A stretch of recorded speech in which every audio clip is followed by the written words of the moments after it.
No último vídeo, nós falamos a respeito da profecia dada ao profeta Ageu, quando ele diz e registra que a glória da segunda casa seria ainda maior. Infelizmente, a maior parte dos cristãos, a maior parte dos pastores, não compreendem a profundidade desta profecia, a profundidade desta revelação. E nós mostramos parte desta profecia proferida pelo próprio profeta Ageu. Só que Ageu viveu na época do profeta Zacarias. Ageu e Zacarias, eles eram contemporâneos. E de uma maneira linda e maravilhosa, Deus inspira esses dois profetas para profetizar as mesmas coisas em determinados tempos, e em determinados momentos eles profetizam um completando a profecia do outro, tornando assim Ageu e Zacarias figuras das duas testemunhas que estão relatadas lá em Apocalipse no capítulo 11. Nós vemos o próprio profeta Zacarias, ao qual nós estaremos falando no vídeo de hoje, que ele profetiza e ele também cita os dois ungidos do Senhor que estão diante do Senhor de toda a terra. E é sobre isso que nós vamos continuar falando no vídeo de hoje. É muito importante que você assista ao vídeo anterior, e é mais importante ainda você conhecer o ensino das duas casas de Israel. O irmão ou a irmã que não conhecer o ensino das duas casas de Israel, as profecias que eu vou falar, as revelações maravilhosas que eu vou falar nesse vídeo, certamente estarão bloqueadas para você. Então, se você não conhece o ensino, o estudo das duas casas de Israel, a profundidade da profecia dada a Jacó, a profundidade da profecia que se cumpriu nas duas casas de Israel, Judá e Efraim, por favor, não deixe de assistir os vídeos e o link eu vou deixar aqui na descrição, combinado? Então, seja muito bem-vindo a mais essa meditação do canal A Lâmpada para os Meus Pés.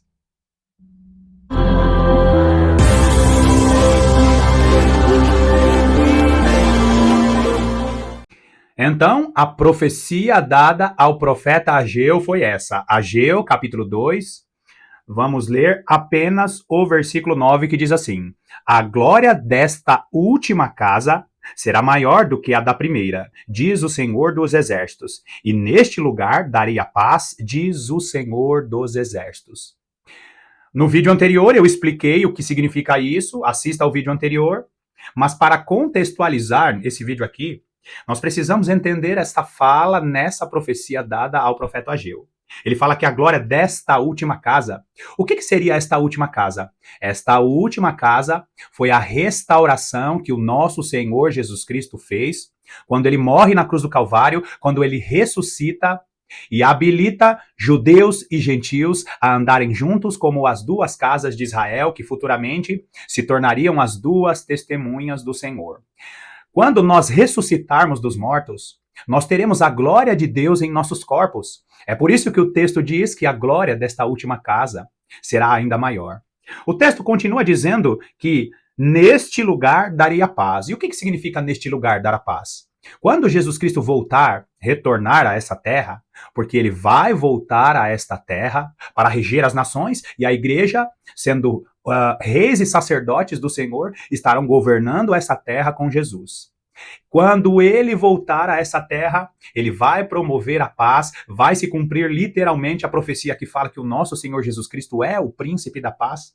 Então, ele volta nas nuvens com poder e grande glória, vai acontecer ali um grande conflito, que é o conflito do Armagedon. O nosso Senhor Jesus Cristo, junto com a igreja, vai estar promovendo uma grande limpeza nessa terra, e assim que esta limpeza acabar, essa limpeza que vai durar alguns dias, ele será o príncipe da paz, e finalmente haverá paz em Jerusalém, que é o local onde o nosso Senhor Jesus Cristo estará reinando.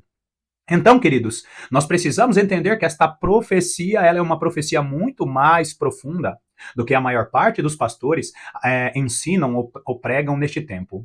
Muitas pessoas usam esta palavra apenas para dizer que o retorno das pessoas, a fé, o retorno das pessoas a uma nova igreja, né, o retorno das pessoas, ou a entrada das pessoas a uma nova igreja, que esta glória, né, desta segunda casa, dessa segunda igreja que essa pessoa está frequentando, que essa sim será ainda maior. É claro que Deus, ele restaura, ele restitui todas as coisas, ele retoma o nosso chamado, às vezes nos levando para outro ministério, mas a profundidade da profecia do profeta Ageu é muito mais é muito mais gloriosa do que se é pregado. Agora, o vídeo de hoje nós vamos continuar essa profecia do profeta Ageu, olhando para a maneira em que Deus deu essa mesma profecia ao profeta Zacarias. Como eu falei no início do vídeo e também no vídeo anterior, Zacarias ele era um profeta e ele foi contemporâneo do profeta Ageu.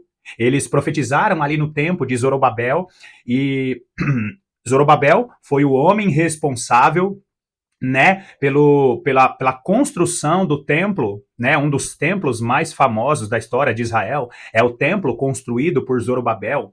E Ageu e Zacarias eram profetas que anunciavam a palavra de Deus, que profetizavam em nome do Senhor na época de Zorobabel. Zorobabel, em alguns momentos, como eu falei no vídeo anterior, Zorobabel, ele é sim a figura do nosso Senhor Jesus Cristo. E assista o vídeo anterior para você também entender essa revelação maravilhosa. Vai lá comigo em Zacarias capítulo 4. Zacarias capítulo 4, vamos ler dos versículos 1 a 14. Presta bastante atenção em cada detalhe, porque o profeta Zacarias, ele tem revelações profundíssimas e nós precisamos compreender qual é a profundidade e o alcance das revelações que Deus deu a este profeta maravilhoso.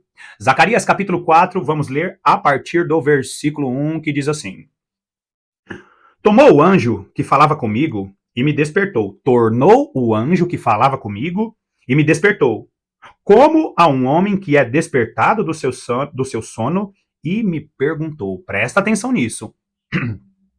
Zacarias, ele fala a respeito de ser despertado de seu sono. Eu não tenho tempo para entrar e abrir uma nova janela de revelações, mas quando Zacarias ele fala que ele foi despertado como alguém que é despertado de um sono, ele está nos levando e confirmando aquilo que Jesus Cristo profetizou através da parábola das 10 virgens. É preciso que o Espírito do Senhor nos desperte para que não estejamos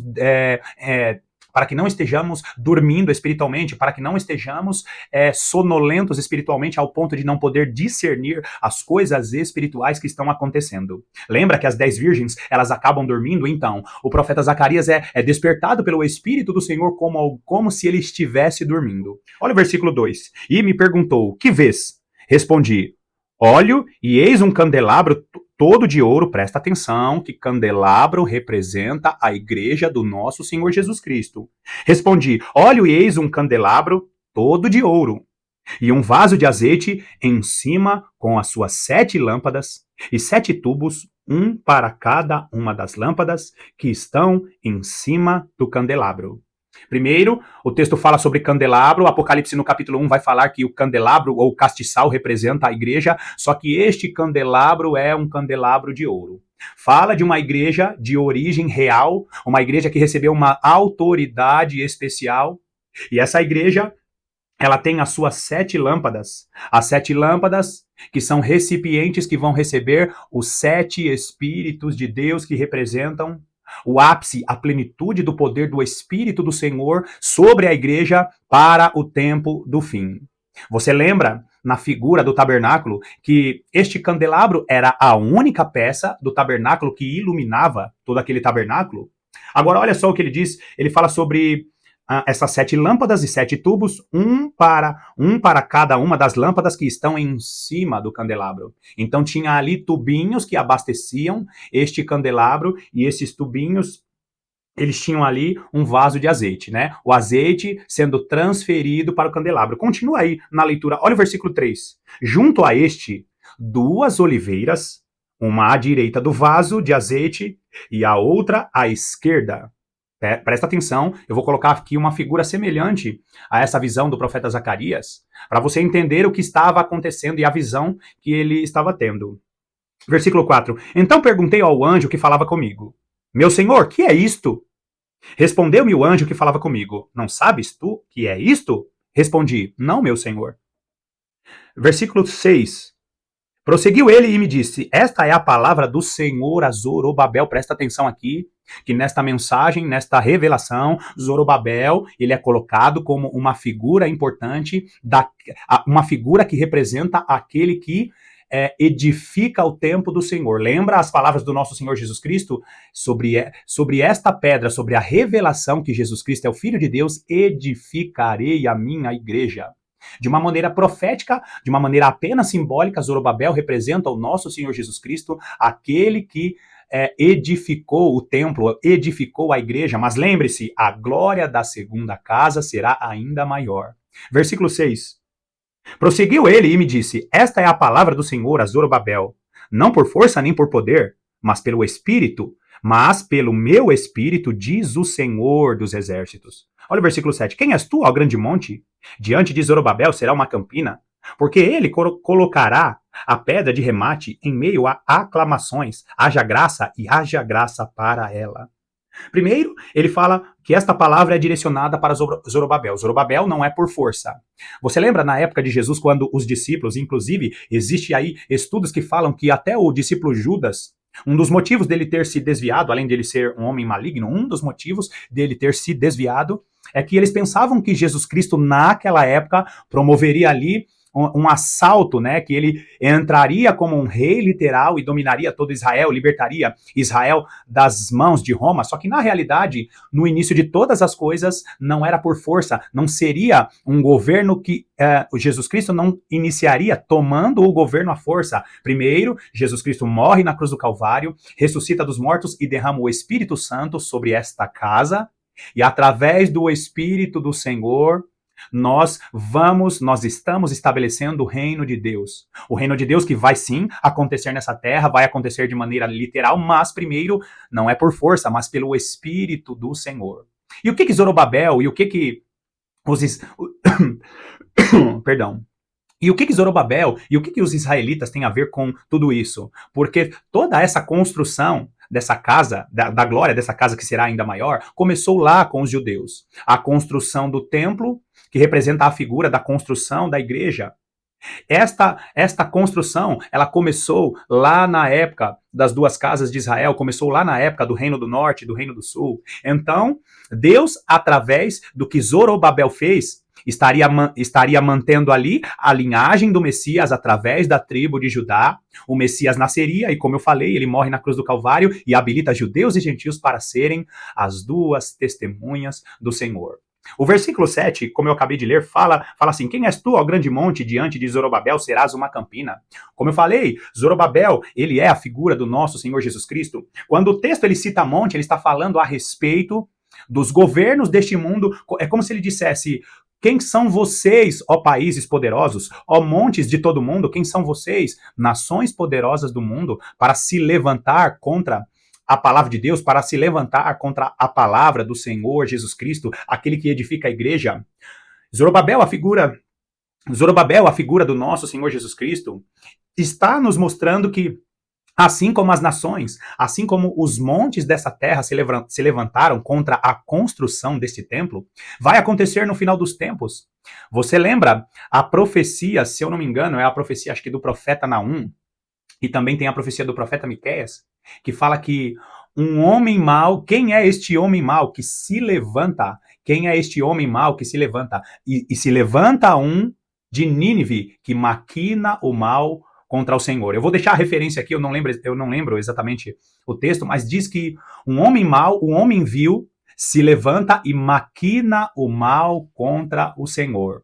Uma profecia falando a respeito do anticristo que levantará para estabelecer um governo único mundial. Ele levanta, ele ergue um monte, ele ergue uma nação ou nações que vão tentar ir contra o nosso Senhor Jesus Cristo, ir contra a palavra de Deus. Quem é tu, ó monte, para se levantar contra a palavra de Deus, contra os fundamentos que foram dados ali e continuaram, né, crescendo, sendo fundamentados através de Zorobabel?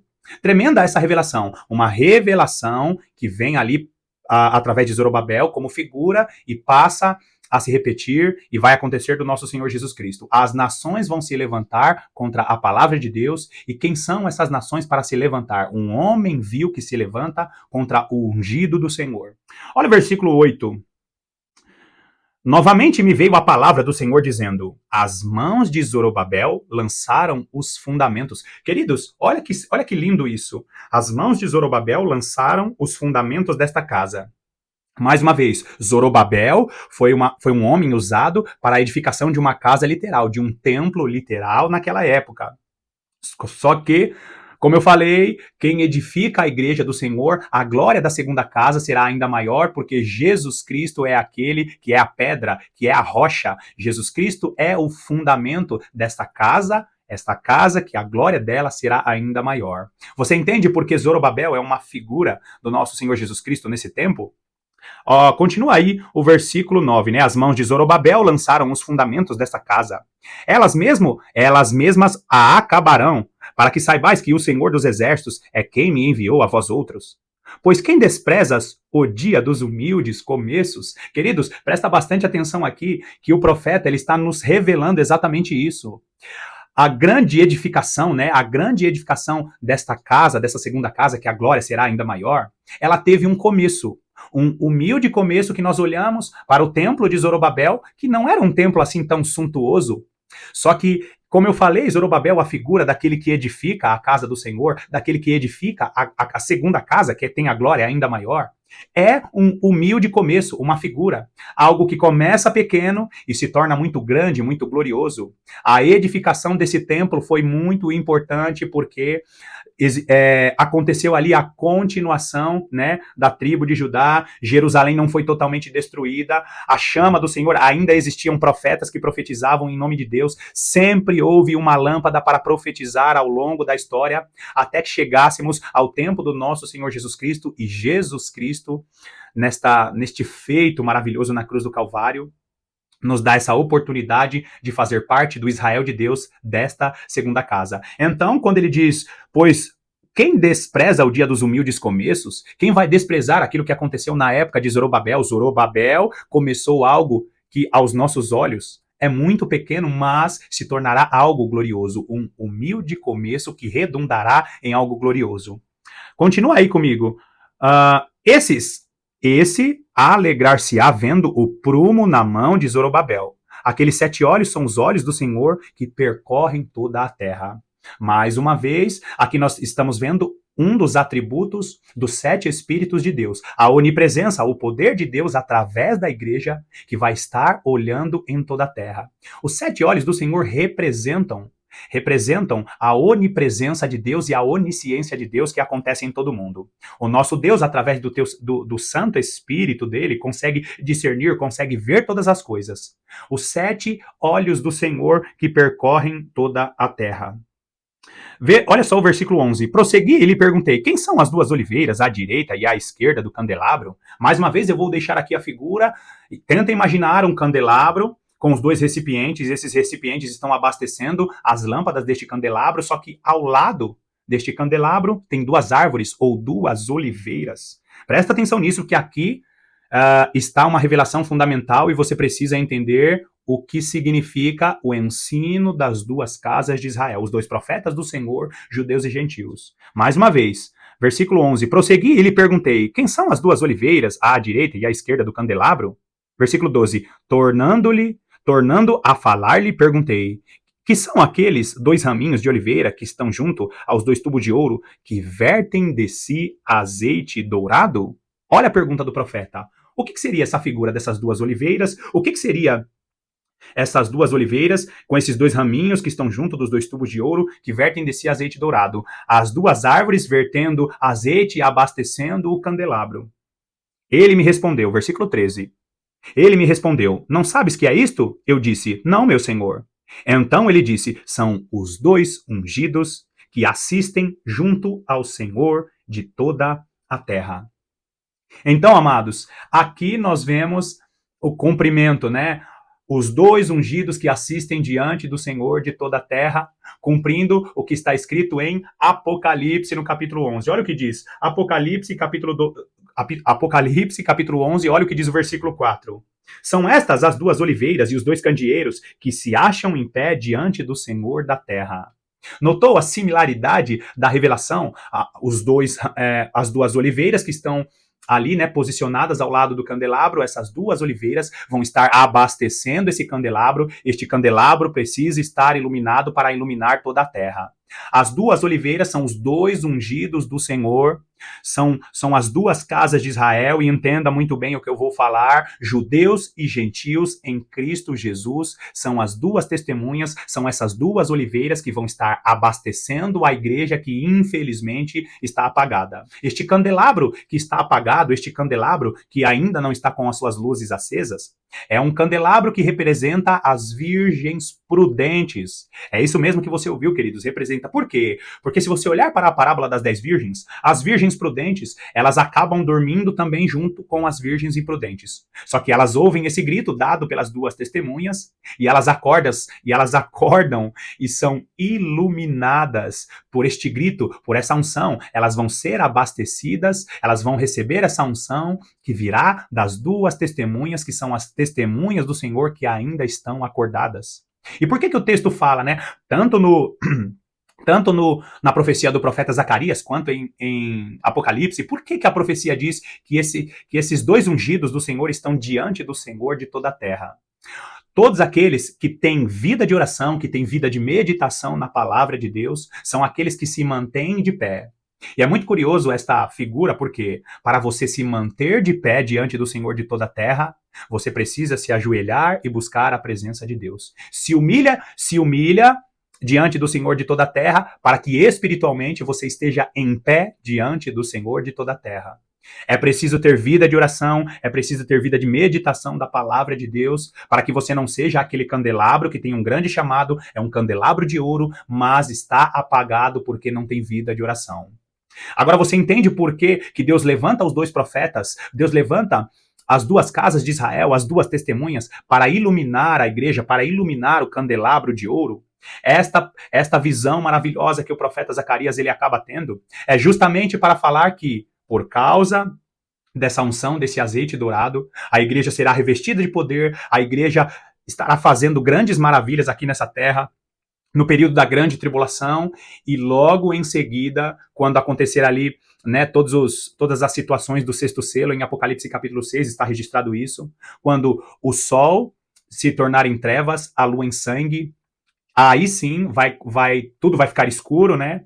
E Jesus Cristo vem nas nuvens com poder e grande glória, ilumina tudo, todo olho verá, a igreja é arrebatada, encontra o Senhor nos ares, num abrir e fechar de olhos. Não é o arrebatamento que acontece em um abrir e fechar de olhos, e sim a transformação dos nossos corpos. Os nossos corpos são transformados nos ares, nós não vamos morar no céu, o encontro com o Senhor acontece nos ares, nós retornamos para essa terra, Jesus Cristo faz uma limpeza nessa terra junto com a igreja, agora com o corpo glorificado, confirmando a profecia do grande exército relatado pelo profeta Joel, em Joel capítulo 2, aquele grande exército que pula os muros, aquele grande exército que pula os muros, assaltam as casas. Esse é o grande exército do Senhor, como cavalos, como cavaleiros. Jesus Cristo, com a sua igreja, promove a limpeza nessa terra, e lá em Jerusalém, no Monte Sião, será estabelecido o reino do nosso Senhor Jesus Cristo, um reino de paz e de alegria, e ele estará regendo todas as nações dessa terra. Entendeu, queridos? Que maravilhoso, que maravilhosa é essa revelação. E quando Jesus Cristo estiver reinando aqui nesta terra, nós veremos de maneira literal esta profecia se cumprindo, e a glória da segunda casa será maior do que a primeira. Essa é a visão do profeta Zacarias e as revelações contidas na palavra do Senhor. Bom, mais uma vez, eu te convido a visitar os links aqui, que estão aqui abaixo na descrição desse vídeo. Assista aos os vídeos relacionados à mensagem de hoje. São vídeos importantíssimos para que você compreenda para que você compreenda as revelações maravilhosas que o Senhor tem para a igreja no final dos tempos. Obrigado mais uma vez pela sua companhia, que Deus te abençoe ricamente, e eu te aguardo nas próximas meditações.